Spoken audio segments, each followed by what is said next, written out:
Who's that? Commander Claw. Who's bad? Commander Claw. Welcome back to another episode of Breaking Brews, where I bring you 5 cards to possibly upgrade your commander deck, and we are focusing on Tarkir Dragonstorm cards for the one and only commander named Thalia and the Gitrog Monsters. 2 commanders combined as one on a card, and man, if you never played this commander, she is paralyzing, I must say.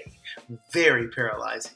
One of my friends in our pod has this commander, and first couple games that we played against it, I just didn't expect it to slow down my game plan as fast as it did, as he built up value through land matter schemes and token generation.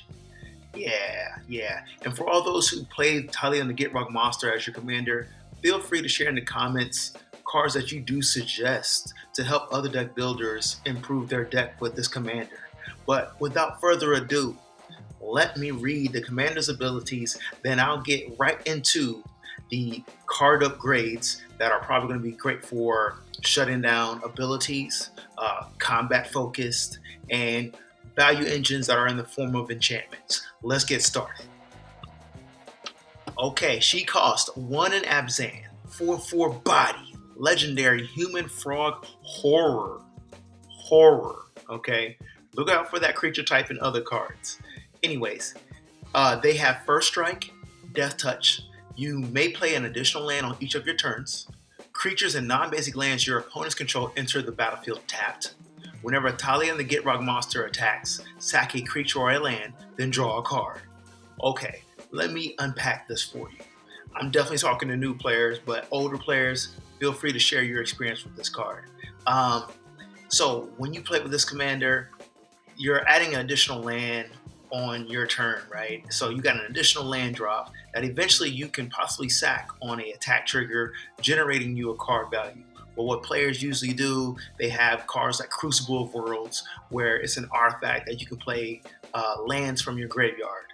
Bam! So you're just cycling the entire board state. So things can go from your library to graveyard to play. That's what Golgari does best. But this is an Abzan commander which has a mix of Golgari. Also, this command is very paralyzing. Creatures and non-basic lands your opponents control enter the battlefield tapped. Most non-basic lands come in tapped anyway, but those amazing lands that have all these crazy ability, when they come in tapped, they can't sack themselves to do an ability like Evolving Wilds or Fetch Lands. Yeah, this is a really good card. Moving on to the first set of Tarkir Dragonstorms upgrades possibly for you.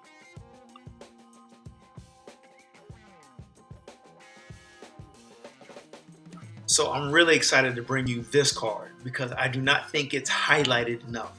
This is the Clarion Conqueror for 2 and a white, 3/3 body. It is a dragon. It has flying.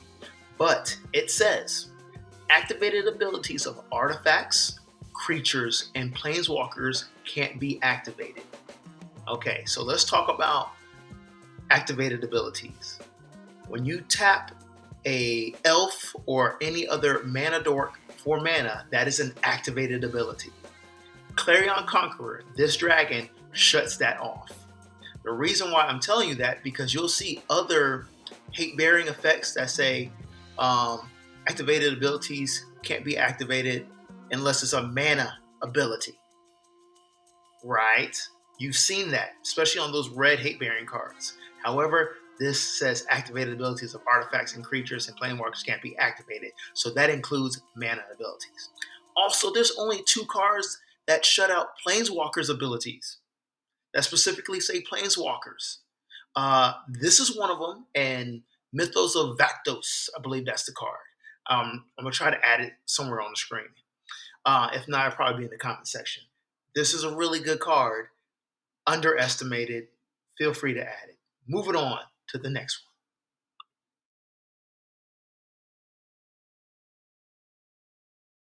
one. Okay, so we got Herd of Heirloom for 1 in a green. It's an artifact. It is a mana rock. So for this mana rock says, add 1 mana of any color, spend this mana only to cast a creature spell.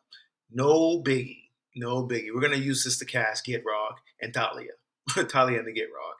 TNG, that's what I should call it. TGM. I'm going to call her TGM. Anyways, tap Herd of Heirloom. Until end of turn, target creature you control with power 4 or greater gains trample, and whenever this creature deals combat damage to a player, draw a card. This is really good. Guess what? Because TGM is power 4. So you can tap Herd of Heirloom targeting TGM.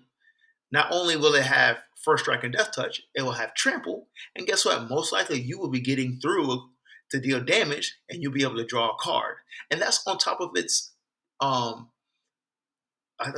brain fart. A tack trigger to sack a land to draw a card. So imagine drawing 2 cards just upon attacking. Yeah, really good card with TGM.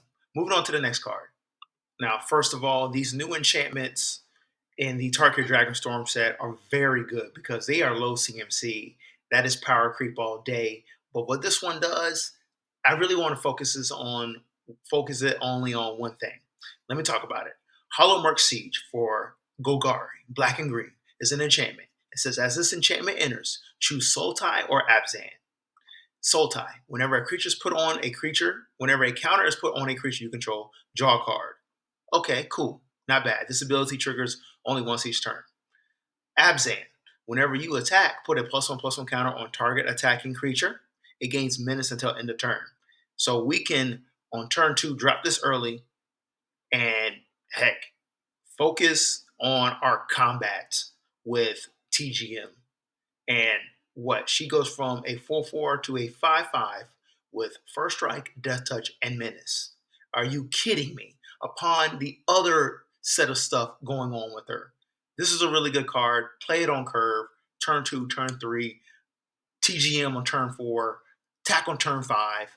What are we talking about here? You're doing some damage. Moving on to the next card.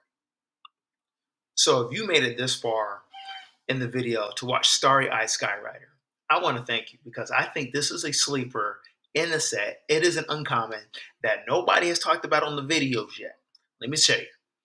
For 2 and a white, 1/3 body, human scout. It has flying. Whenever this creature attacks, another target creature you control gains flying until end of turn. Not a big deal. We've seen that.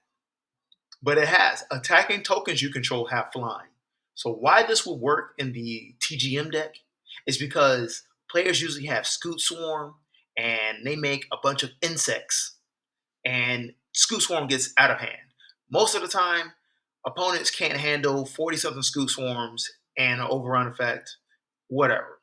But maybe it's earlier on the wave of creating all these insects, you can just give them flying. For 3 mana, you give all your attacking token creatures flying. And this includes tokens that are popular like humans, human warriors.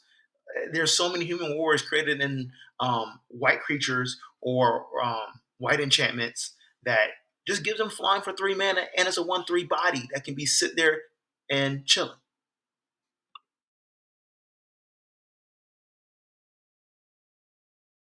Now we're getting into the realm of value engines in the form of enchantments. This is one of the most popular cards out of the set. Teval's Judgement for 2 and a black. It's an enchantment. Whenever 1 or more cards leave your graveyard, choose one that hasn't been chosen this turn. Draw a card. Create a treasure token. Create a 2/2 black zombie druid creature token. This is all the things that you want to do in a deck anyway, put on one card. And guess what? Remember when I said Crucible of Worlds, where you get to play a land from your graveyard and put it into play? That would trigger Teval's Judgement. So then you would have the option to draw a card, create a treasure token, which is mana ramping, or create some type of creature for a sack fodder, blocker, whatever situation you need. Great value engine here. It's only 3 mana. I really think this is absurd, but it's a must add for Thalia and the Gitrog Monster, TGM. So thank you for watching the video. This is the summary on TGM. TGM to me is just a nice Abzan commander that stays on the battlefield, paralyzing your opponents as you accrue value through probably land matter schemes, reanimation, putting +1/+1 counters, going to combat. TGM is just a very fun commander, one of the top commanders for a while. Um, for to do all those effects for 4 mana, that is really crazy.